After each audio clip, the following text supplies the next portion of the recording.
Halo sahabat Tuki, ketemu lagi dalam rubrik Kamu Nanya. Saya berharap sahabat Tuki tetap sehat, ya, jaga kebugaran, dan jangan lupa bahagia. Saat ini saya bersama dengan Dr. Ocang, Dr. Ilham Fauzan Nusali. Bagaimana kabar, Dok? Baik, Pak. Sehat. Dok, ini ada beberapa pertanyaan, tapi satu yang kita angkat hari ini adalah soal berat badan. Berat badan. Ini masyarakat kita kan karena makannya mungkin berlebihan, junk food dan lain-lain, badannya jadi gemuk. Ini pengaruh berat badan yang berlebih dengan kesehatan itu ada enggak, Dok? Iya, baik. Jadi salah satu edukasi yang sering dilakukan dan hampir semua dokter bagian apapun, mau penyakit dalam, mau bedah, kulit, apapun itu, adalah edukasi menurunkan berat badan. Menurunkan berat badan. Kenapa? Karena berat badan yang ideal atau berat badan yang sesuai dengan tinggi dan berat kita adalah dapat menghindari berbagai macam resiko penyakit. Jadi bagaimana, Dok, kalau berat badan berlebih itu? Jadi berat badan itu merupakan edukasi yang selalu disampaikan oleh dokter ke pasiennya. Dokter apapun itu, mulai dari dokter bedah, dokter penyakit dalam, selalu mengedukasi agar pasien untuk menjaga berat badan. Karena menjaga berat badan ini ibarat kita membangun sebuah benteng dalam peperangan. Oke. Apa itu? Ya, dengan kita menjaga berat badan kita, berarti kita mencegah berbagai macam penyakit. Peningkatan berat badan atau berat badan berlebih dapat menyebabkan penyakit-penyakit seperti yang tadi yang sebelum-sebelumnya kita sudah bahas, hipertensi, dapat menyebabkan penyakit-penyakit gula, dapat menyebabkan berbagai macam penyakit muskuloskeletal atau otot dan tulang seperti osteoporosis, mungkin kita sudah pernah dengar, osteoartritis atau penyakit-penyakit lutut pada orang tua itu. Okay. Nah, itu karena terjadi peningkatan berat badan, otomatis beban yang perlu di bebannya itu lebih tinggi. Nah, seperti itu juga dapat dengan menjaga berat badan kita dapat mencegah atau menurunkan resiko terkena berbagai macam penyakit. Iya. Kapan orang dikatakan berat badannya itu berlebih? Untuk secara umum kita ada namanya suatu rumus yang dikeluarkan oleh WHO, yaitu IMT, Indeks Massa Tubuh. Jadi kita bisa mengukur dengan cara berat badan kita bagi dengan tinggi badan kita dalam ukuran meter. Jadi anggap 170 jadi 1,7 pangkat 2. Nah, hasilnya itu nanti akan menghasilkan angka seperti 20, 21. Nah, nanti bisa dicek sendiri oleh teman-teman sekalian tabelnya.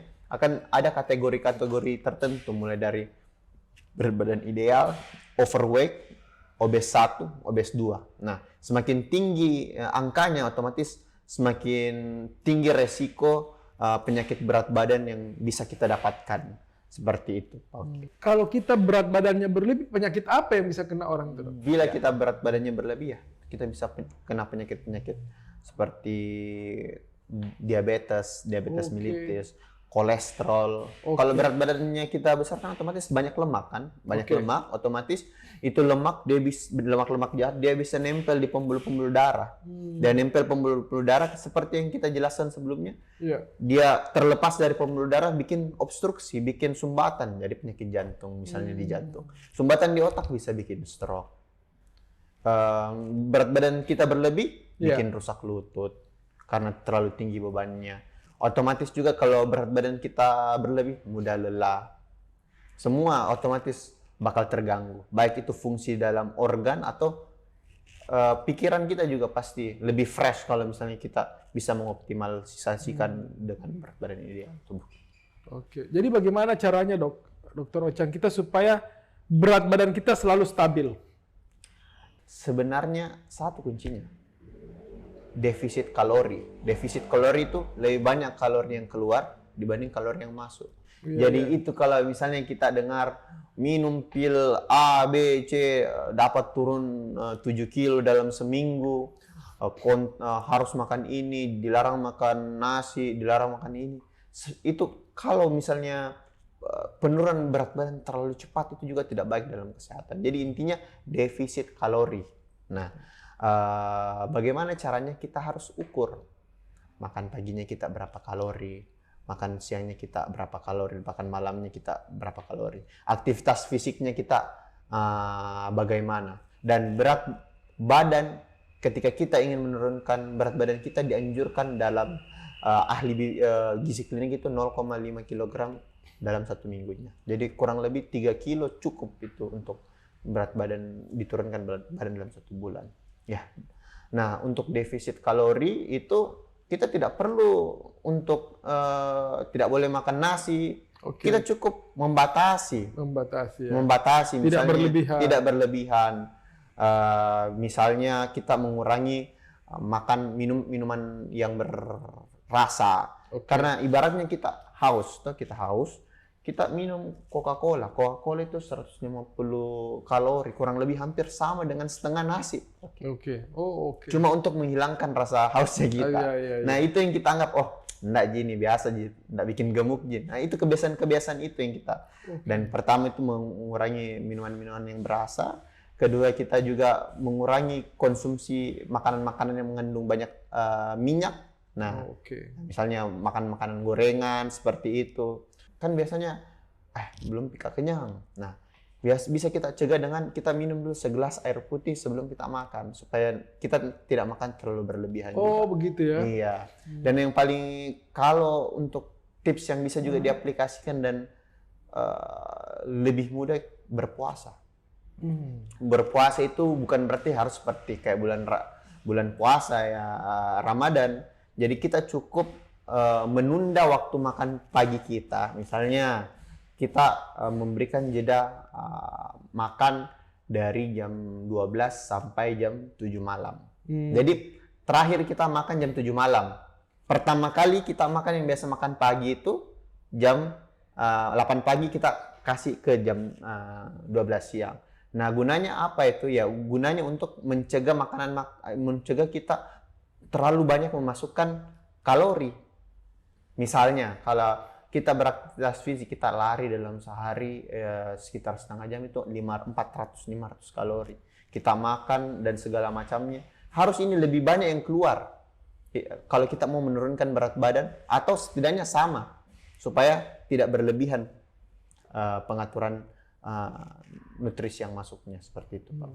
Biasa juga orang mengatakan bahwa obesitas ini ya, obesitas itu karena cemilan, makan banyak cemilan. Itu bagaimana itu maksud? Kita menganggap biasa cemilan itu bukan makanan yang berarti. Kita sudah makan 3 kali, kita makan cemilannya itu bakso apa ini, yang kita anggap ini bukannya makanan cemilan itu biasanya pisang goreng. Ada pisang goreng, ada ubi goreng, singkong goreng ya. Iya. Bakwan. Gimana itu?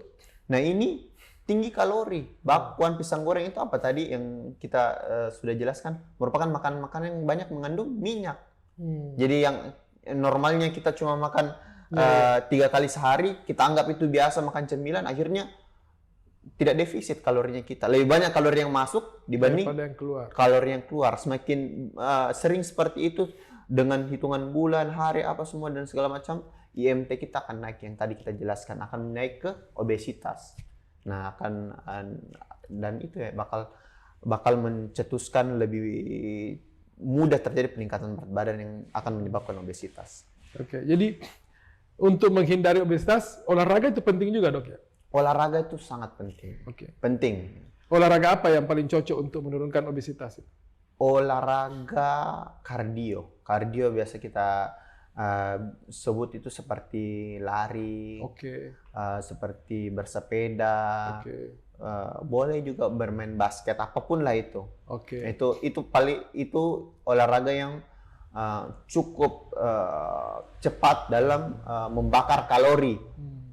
Dengan berolahraga sekitar 1,5 jam itu sudah bisa membakar sekitar 400-500 kalori per harinya. Nah, olahraga-olahraga seperti itu, Pak. Bagusnya kalori dibakar setiap hari berapa itu, Dok? Kalori dibakar setiap hari tidak ada sebenarnya batasannya. Tapi kita sesuaikan saja dengan Ya kalau misalnya kita makan agak berlebih hari ini ya usahakan kalori yang terbakar juga Oke. lebih sama. Yang penting ikut prinsipnya yang tadi. Harus seimbang antara kalori yang masuk sama kalori yang keluar. Oke. Ya, itu Pak Uki. Itu baru bisa sehat, Dok ya. Iya, itu bisa menjaga berat badan. Kalau sehat banyak aspeknya tadi yang Iya, kita iya, bahas. Tapi kalau untuk berat badan ini ada enggak menyebabkan orang tiba-tiba kolaps begitu? Enggak Kalau juga? secara langsung tidak. Tidak ya.